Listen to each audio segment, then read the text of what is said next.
Тэгээ яах юм? Тэгээ яах юм? Би хоёр байх юм уу?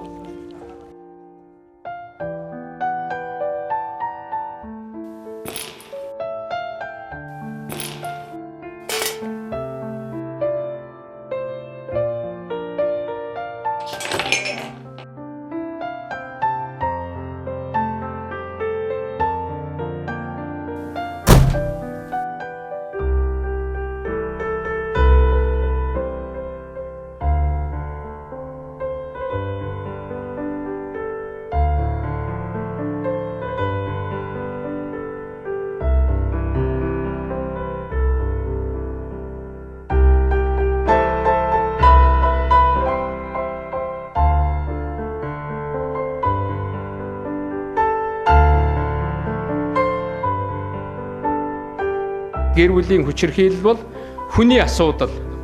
Хүн л энэ аюул цэг тавьж чаднаа.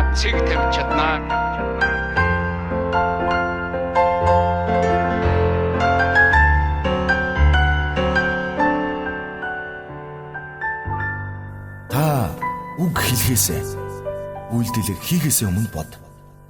Хэрэгцүүл. Тэгээд зогс. Таны хүч чадал нь хэн нэгнийг өвдгөх, зовоохот зориулагдаагүй. Гэр бүлийн хүчирхийллийн эсрэг эгдэцгээе.